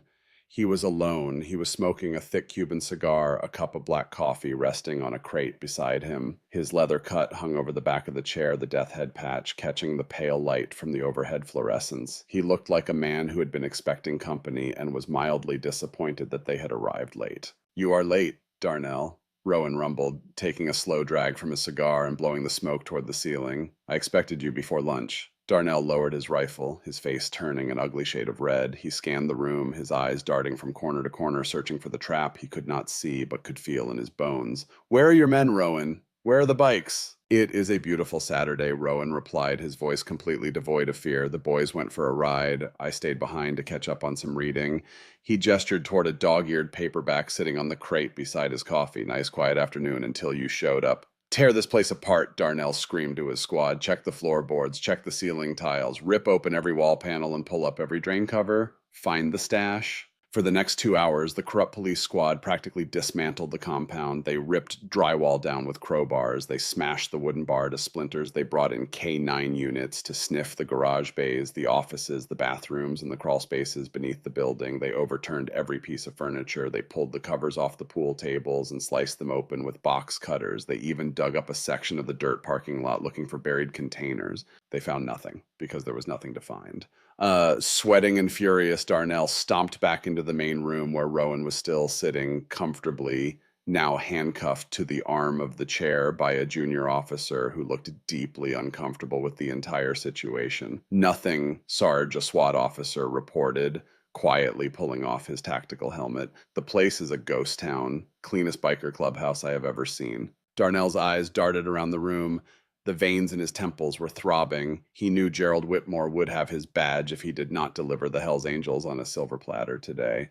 The DA had been explicit: shut them down, plant evidence if necessary, make the arrests stick, get it done before the gala. Desperation took over. It was the kind of desperation that makes a man forget caution and throw away everything he has left to lose. Darnell reached into his heavy tactical vest and pulled out a large unmarked brick wrapped in brown tape, a kilo of pure cocaine confiscated from a cartel bust weeks ago and diverted from the evidence locker. He held it for a moment, feeling its weight, and then tossed it onto the coffee table right in front of Rowan. "Well, look what we have here," Darnell sneered, a crooked smile returning to his face. He crossed his arms and looked down at the handcuffed biker with the kind of satisfaction that only the truly corrupt can muster. "Looks like we found your stash after all, Rowan. Intent to distribute, that is 20 years minimum, maybe more if I find some baggies and a scale in the back." Rowan did not blink. He looked at the brick on the table, studied it for a moment as if it were a curious specimen in a museum, then looked up at Darnell. A slow, terrifying smile spread across his scarred face. "You really are as stupid as Whitmore thinks you are, Darnell." "Shut up," Darnell snapped, grabbing Rowan by the collar of his shirt. His face was inches from the bikers, close enough that Rowan could smell the stale coffee and nervous sweat on the sergeant's breath. "You are done. Your club is done. You are going away forever. No more bikes, no more clubhouse, no more playing outlaw. You are going to rot in a federal penitentiary, and I am going to drive your motorcycle into the compactor myself." "Look up," Sergeant Rowan whispered. His voice was so calm it made Darnell's grip loosen involuntarily. Darnell frowned. Slowly, reluctantly, he tilted his head back to look at the ceiling beams. Tucked discreetly into the rafters, blending perfectly with the shadows of the exposed wooden joists, was a small high-definition camera with a blinking red light. The lens was pointed directly at the coffee table, directly at the brick of cocaine, directly at the man who had just placed it there. "Look to your left," Rowan continued. Darnell turned his head. Behind the smashed bar mirror, mounted on a steel bracket, another lens was visible. Its red indicator light pulsed steadily. "I have 8 high-definition audio-enabled cameras broadcasting live from this room," Rowan stated, his voice booming with absolute authority. He was no longer a handcuffed prisoner in a chair. He was the president of the Hells Angels, and every word he spoke carried the weight of a man who had already won. "They are not recording to a hard drive you can smash or a tape you can confiscate. They are streaming directly to a secure cloud server. And right now, at this very moment, that stream is feeding into the inbox of the State Police Internal Affairs Division. They just watched you pull a kilo of cocaine out of your own vest and drop it on my table, on live video, with audio, in high definition." The color completely drained from Darnell's face. His tan skin went gray. His hands dropped from Rowan's collar as if the biker had suddenly become electrified. The brick of cocaine sitting on the coffee table suddenly looked like a live grenade. The other SWAT officers in the room took a collective nervous step back, distancing themselves from their commanding officer with the instinct of men who could smell a career-ending disaster. "Every cop in this room just became a witness," Rowan continued, his eyes locked onto Darnell's with the unblinking intensity of a predator. "You can arrest me if you want, but the footage of you planting evidence is already in the cloud. Your Internal Affairs Division already has it. You cannot delete it. You cannot deny it. And you sure as hell cannot explain it." The room had gone deathly silent. The only sound was the faint hum of the cameras in the rafters and the distant wail of a siren growing closer. "You idiot," Rowan growled, standing up from the chair and towering over the terrified cop despite the handcuffs. The metal links clinked against the armrest as he rose to his full 6'4". "You thought you were springing a trap on me. I used you, Darnell. I used you to keep your corrupt squad pinned down here in an empty clubhouse while my men got into position downtown. You have been busy tearing apart drywall and pulling up floorboards for 2 hours. Do you have any idea what has been happening at the Grand Hotel while you have been playing interior decorator in my empty garage?" Darnell's mouth opened and closed. No sound came out. "Position," he finally managed. "Position for what?" "For the main event," Rowan said. And for the first time, the smile on his face carried no menace. It was the smile of a man who had bet everything on a single hand and had just turned over the winning cards. 10 miles away, in the labyrinth of service alleys behind the Grand Hotel, 3 heavy delivery trucks pulled up to the loading dock. They did not bear the logos of catering companies or florists. Their license plates were registered to a trucking company in Portland that existed only on paper. The back doors rolled up in unison with a metallic thunder. Inside, sitting atop 50 idling customized Harley-Davidson motorcycles, were the combined forces of the Oak Haven, Portland, and Seattle Hells Angels chapters. The chrome gleamed under the loading dock lights. The rumble of the engines vibrated through the concrete walls of the hotel basement. Dane sat at the front of the pack, dressed in a tailored tuxedo that barely concealed the heavy muscle and tattoos beneath. His Hells Angels patch was sewn directly onto the lapel, a deliberate provocation designed to make the statement clear the moment he walked through those ballroom doors. Behind him, 50 men in leather cuts sat astride their machines' engines, idling, waiting for the signal. Sitting safely in the armored cab of the lead truck with Colt was Caleb, watching the monitors as Sawyer, perched in the hotel's service stairwell with a laptop balanced on his knees, finalized the hack into the hotel's audiovisual system. "Showtime," Dane said into his comms unit. He kicked his bike into gear, and the deafening roar of the engine echoed through the concrete alleyway like the opening note of a war symphony. Gerald Whitmore's perfect night was about to become his worst nightmare.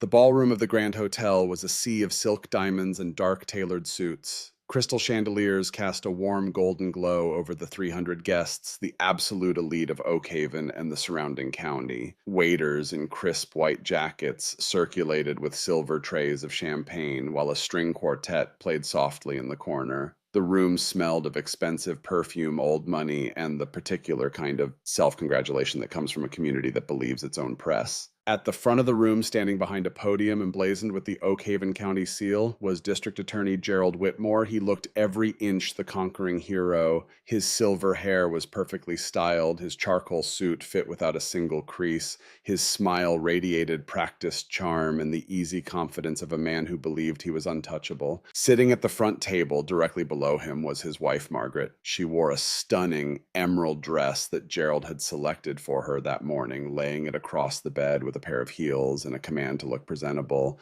But her posture was different tonight, though no one in the room was close enough to notice. Her back was straight, her eyes were clear. The chemical fog that had clouded her mind for months was gone, replaced by a sharpness that burned like the filament of a light bulb. She had palmed the vitamins from the prescription bottle and swallowed them in front of Gerald just as she had planned. He had watched her take them, nodded with satisfaction, and turned away. He had not noticed the clarity in her eyes. He had not noticed the subtle tension in her jaw. He saw what he always saw, a prop, a decoration, a woman who existed only to make him look good in photographs. He was wrong. "Ladies and gentlemen," Gerald's voice boomed through the state-of-the-art sound system, echoing off the marble pillars and the gilded ceiling. "We are at a turning point. For too long, the shadows of the city have been ruled by organized criminals, by gangs, by the Hells Angels who poison our streets with drugs and violence and fear. But I stand before you tonight to promise that their reign of terror ends now." The crowd erupted into thunderous applause. The mayor, seated near the stage, nodded approvingly. The local news cameras captured every angle of the district attorney's triumphant moment. In fact, Gerald continued raising a hand to quiet the room, a smug grin plastered across his face. "As we speak, a specialized task force is dismantling their primary compound on the edge of town. By tomorrow morning, the Hells Angels of Oak Haven will be nothing more than a bad memory." More applause. Gerald basked in it, spreading his arms wide, soaking in the adoration like sunlight. But as the clapping began to die down, a strange rhythmic vibration started to rattle the champagne flutes on the tables. It started as a low rumble, more felt than heard, like the tremor before an earthquake. Within seconds, it grew into an ear-splitting mechanical roar that made the chandeliers tremble and the silverware dance across the white tablecloths. The string quartet stopped playing. The guests murmured in confusion, turning in their seats, looking toward the heavy gold-leaf double doors at the back of the ballroom. The doors did not open. They were kicked off their brass hinges. The heavy wood panels slammed inward, crashing against the marble walls with a boom that silenced the entire room. The high society crowd gasped, instinctively shrinking back as 50 members of the Hells Angels marched into the pristine ballroom. They did not draw weapons. They did not shout. They simply walked in total, terrifying unison, their heavy boots striking the marble floor in rhythm, forming a solid, leather-clad wall at the back of the hall. The sheer physical presence of the towering, heavily tattooed outlaws drained the air from the room like a vacuum. Dane stepped forward, his tuxedo jacket stretching over his broad shoulders, his Hells Angels patch catching the chandelier light.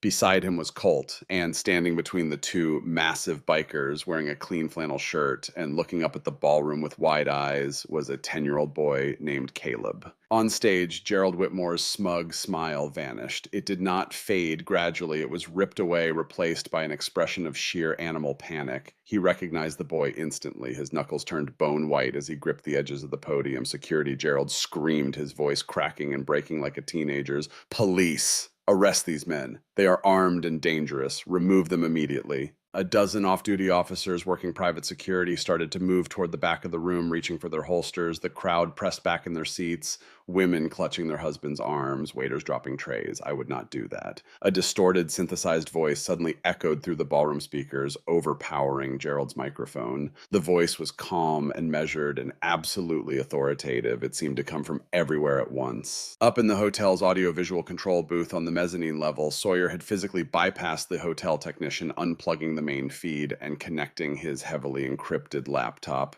directly into the mainframe. His fingers moved across the keyboard with surgical precision. The massive digital screens behind the stage, which had been displaying Gerald's campaign logo and a montage of his greatest accomplishments, suddenly went black. A second later, a high-definition video filled the screens.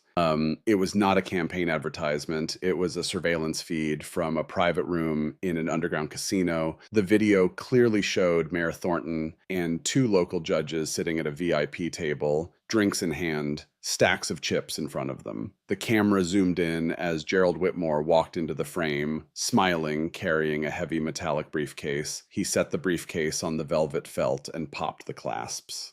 When the lid opened, the entire ballroom saw neat, stacked rows of $100 bills. Gerald slid the briefcase across the table to the mayor, who accepted it with a handshake and a nod. The ballroom erupted into chaos. Mayor Thornton leaped out of his chair at the front table, his face drained of all color, shouting for someone to cut the power.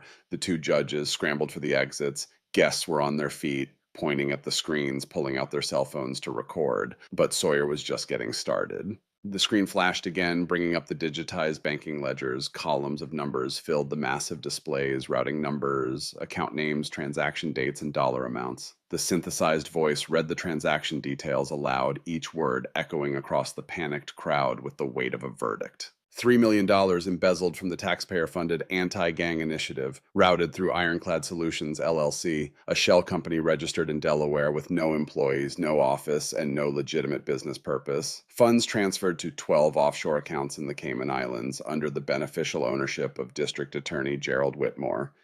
"Turn it off," Gerald shrieked, scrambling backward off the stage, knocking over the podium. His perfect hair was disheveled. His charcoal suit was soaked with sweat. He looked frantically for an exit, his eyes wild. "It is a deep fake. It is fabricated. These criminals have manufactured evidence to destroy me. Is this a lie, Gerald?" The synthesized voice boomed. The screen cut to a new audio file. The ballroom went dead silent as the unmistakable, arrogant voice of Gerald Whitmore played through the speakers. The recording was crystal clear. "You do not talk about the money, Darnell. You just make sure the anti-gang budget keeps getting approved, and you will get your cut. Go check on my miserable excuse for a wife. Make sure she took her pills. I do not want her wandering downstairs and ruining the mood." The words hung in the air of the ballroom like smoke. 300 people stared at the screens in stunned silence. The local news cameras originally there to broadcast Gerald's victory speech were now capturing his complete destruction in real time. And then something happened that no one in the room expected. Not the bikers, not the guests, not even Dane, who had planned this moment down to the second. Margaret Whitmore stood up. She rose from her chair at the front table with the slow, deliberate certainty of a woman who had been waiting for this moment for 3 years. The emerald dress caught the chandelier light. Her hands were steady. Her eyes were clear and blazing with an intensity that made the people nearest to her physically lean away. She reached into her black satin clutch purse and pulled out a phone, the same phone she had hidden in the lining of her winter coat for 14 months, the same phone she had used to record 7 conversations through the heating vent of a mansion that was supposed to be her prison. She walked to the stage. No one stopped her. No one moved. The entire ballroom was frozen, 300 people holding their breath as this woman in the emerald dress climbed the 3 steps to the platform where her husband had been standing moments before. Maggie picked up the microphone that Gerald had dropped. Her hands did not shake. When she spoke, her voice carried across the silent ballroom with the clarity of a woman who had been rehearsing these words in the dark for 1,000 nights. "My name is Margaret Hollowell. I was a trauma nurse at this county's regional hospital for 12 years. 3 years ago, I married Gerald Whitmore. Since that day, he has beaten me. He has beaten my 10-year-old son. He has drugged me with sedatives to keep me silent and compliant. He has used his position as district attorney to block every attempt I have made to seek help. 2 calls to the domestic violence hotline, 2 reports to the authorities. Both times the cases were routed to his own desk and destroyed. I was trapped inside a system that was designed to protect me but was weaponized against me. She held up the phone. On this phone are 7 recordings, 7 nights of Gerald Whitmore discussing his offshore accounts, his bribes to city officials, and his plans to frame innocent people for crimes they did not commit. I recorded every one of them myself. From inside the house, he turned into a prison. I hid this phone where he would never look because he believed I was too drugged and too broken to fight back. Maggie looked directly at the news cameras. He was wrong. The ballroom remained in stunned silence for a beat that stretched into eternity. Then the room shattered into noise. Reporters shouted questions. Guests erupted in outraged conversation. Camera flashes strobed across the stage. Gerald Whitmore turned and bolted toward the side exit leading to the kitchens. His patent leather shoes slipped on the marble floor. His tie flapped behind him. Every shred of dignity, every layer of the facade he had spent decades constructing had been stripped away in less than 5 minutes. But before his hand could even touch the push bar of the service door, a massive figure stepped out from the shadows of the kitchen hallway. Briggs grabbed the district attorney by the collar of his $3,000 suit and effortlessly hurled him backward onto the marble floor. Gerald hit the ground hard, the impact knocking the wind from his lungs. Going somewhere, Gerald Briggs growled, crossing his massive arms and looking down at the man with an expression of absolute contempt. Before Gerald could scramble to his feet, the front doors of the hotel burst open again. This time it was not bikers. It was a swarm of men and women wearing navy blue windbreakers with bright yellow letters across the back, FBI. Sawyer had sent the decrypted files to the Federal Bureau of Investigation's regional director 2 hours before the gala. The complete financial ledgers, the offshore account records, the bribery photographs, the audio recordings, everything presented in a neat digital package with a cover letter that read evidence of public corruption, embezzlement, and domestic abuse by the district attorney of Oak Haven County. Time sensitive. Arrests recommended before suspect flees jurisdiction. The feds did not mess around with municipal corruption of this scale. Federal agents swarmed the ballroom in a coordinated wave. They moved through the panicked crowd with calm professional efficiency, their blue windbreakers cutting through the sea of silk and diamonds like sharks through a school of fish. The contrast was jarring and deliberate. The most powerful people in Oak Haven, the people who had spent their evening sipping champagne and applauding a criminal, were now being herded into sections of the ballroom by agents who did not care about their money, their connections, or their outrage.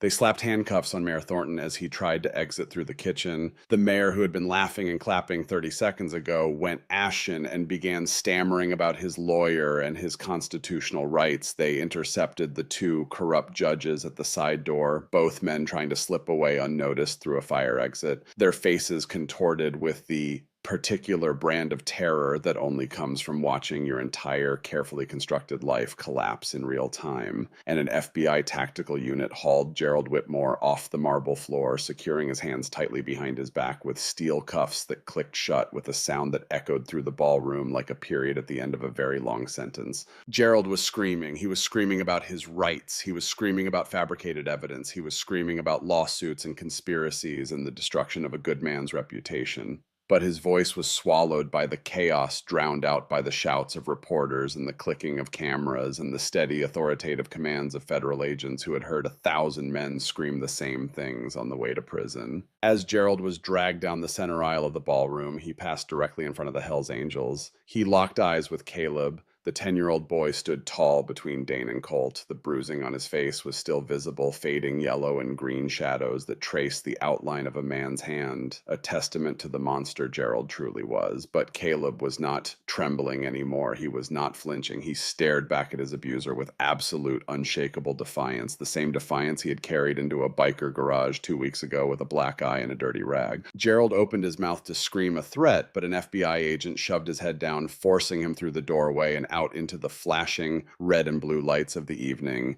The district attorney of Oak Haven County disappeared into the back of a federal transport vehicle. The door slammed shut, the engine started, and Gerald Whitmore drove away from his own gala in handcuffs. While the ballroom descended into the chaotic aftermath of the federal raid, a quiet, profound reunion was taking place near the stage. Maggie had stepped down from the platform, still holding the microphone, her hands finally beginning to tremble as the adrenaline drained from her body. Her eyes searched the back of the room frantically. Then she saw him. The small boy in the clean flannel shirt standing between two towering bikers who had become his protectors. A sob tore from her throat. She dropped the microphone. It hit the marble floor with a sharp crack of feedback that echoed through the speakers. She dropped to her knees, her emerald dress pooling on the cold floor, and opened her arms. Caleb. The boy broke away from Colt and ran. He ran full speed across the ballroom, weaving between stunned guests and federal agents, his sneakers squeaking on the marble. He hit his mother's arms at a dead sprint, and they collapsed against each other, holding on with the desperate strength of two people who had spent 3 years reaching for each other across a darkness that had seemed infinite. Maggie pressed her face into her son's hair and wept. Caleb buried his face in his mother's shoulder and cried in a way he had not allowed himself to cry in years. They held each other on the floor of the Grand Hotel ballroom while the world around them dissolved into chaos and flashing lights and shouted questions. Dane and Colt stepped forward, creating a physical protective barrier between the weeping mother and child and the swarm of federal agents processing the room. No one passed. No one tried.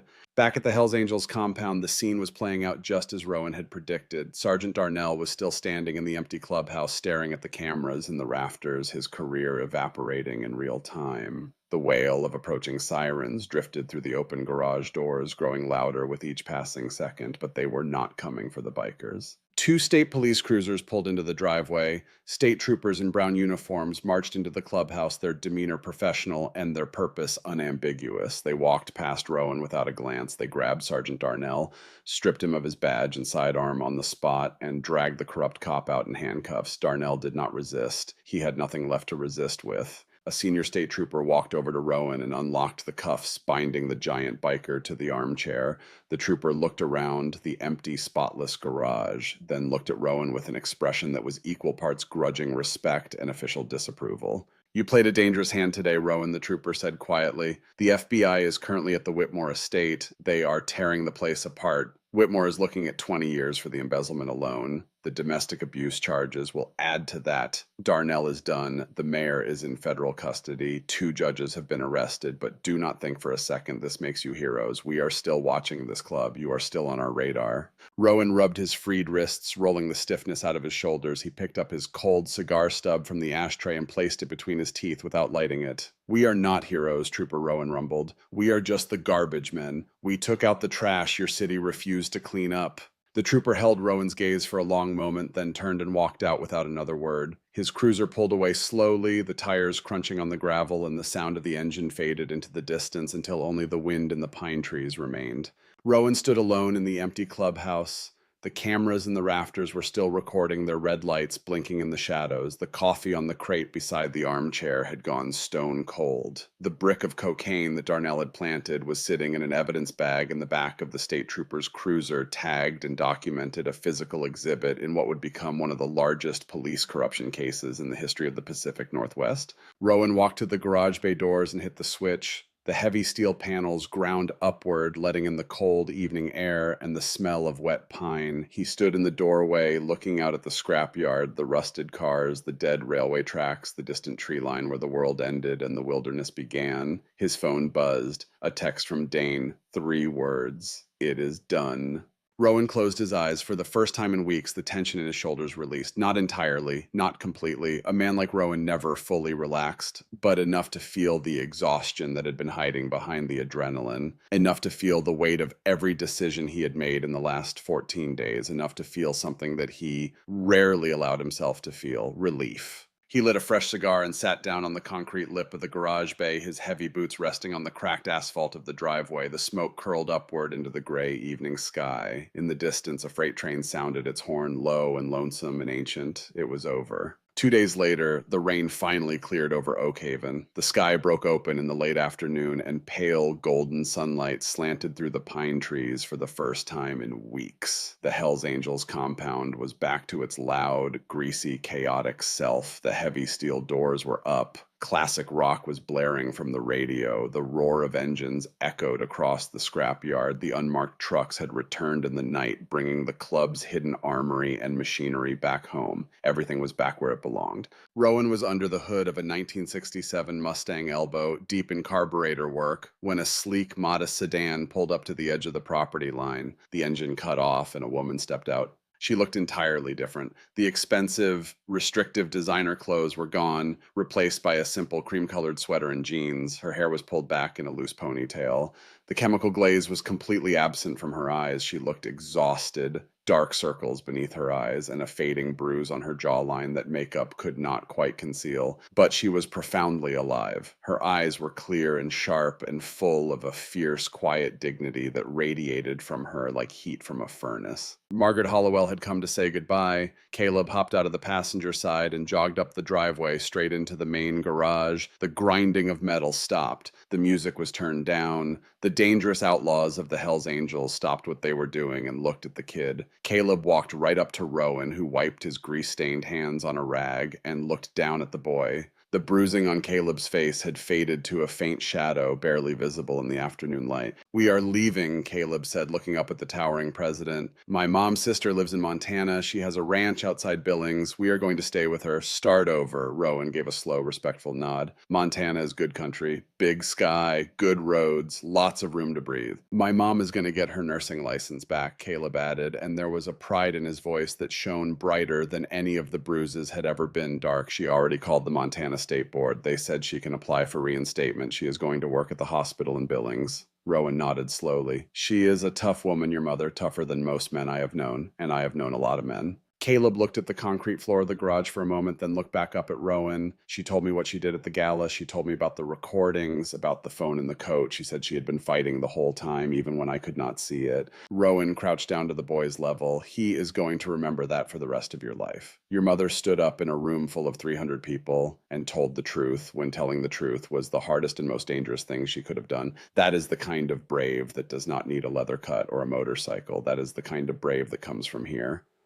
Rowan placed his hand flat against his own chest. Caleb reached into his pocket and pulled out a crumpled $10 bill. He held it out to Rowan with both hands, the way a child presents something important. "I did not finish out the week sweeping. I owe you this back." Rowan looked at the bill, then he looked around the room at his men. Dane was leaning against his Dinah, his arms crossed, a rare, genuine smile on his scarred face. Colt was trying to hide a sniffle, furiously wiping down a wrench that was already clean. Briggs stood in the back bay with his massive arms hanging at his side, staring at his boots, his jaw working silently. Rowan reached out and gently pushed Caleb's hand back. "Keep it, kid. You earned it. Besides, you did more than sweep the floors around here. You reminded a bunch of old outlaws what a real fight looks like." Rowan reached into his heavy leather cut and pulled out a small, heavy silver ring. It was a custom piece handcrafted by a jeweler in Portland who did work exclusively for the club. It was stamped with a small winged skull, the emblem of the Oak Haven chapter. Rowan pressed it into Caleb's palm and closed the boy's small fingers over it.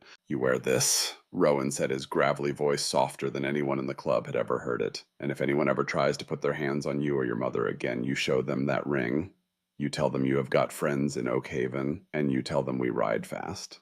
Caleb looked at the heavy silver ring in his palm. A true bright smile broke across his face, the first real smile that any of the men in that garage had ever seen from him. It transformed his entire face, wiping away the shadows and the fear and the years of pain, replacing them with something that looked a lot like hope.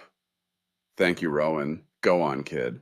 Rowan grunted, turning back to his engine block to hide the sudden tightness in his throat. "Your mom is waiting." Caleb turned and walked back down the driveway, his sneakers crunching on the gravel. Halfway to the car, he stopped, he turned around, and he raised his hand, palm open, fingers spread in a wave that was not a goodbye but a promise. A dozen heavily tattooed arms went up in the air, returning the salute. Maggie was standing beside the car, watching. She caught Rowan's eye across the distance. She did not wave, she did not shout. She simply placed her hand flat against her chest over her heart and nodded once. It was a gesture that said everything that words could not. "Thank you.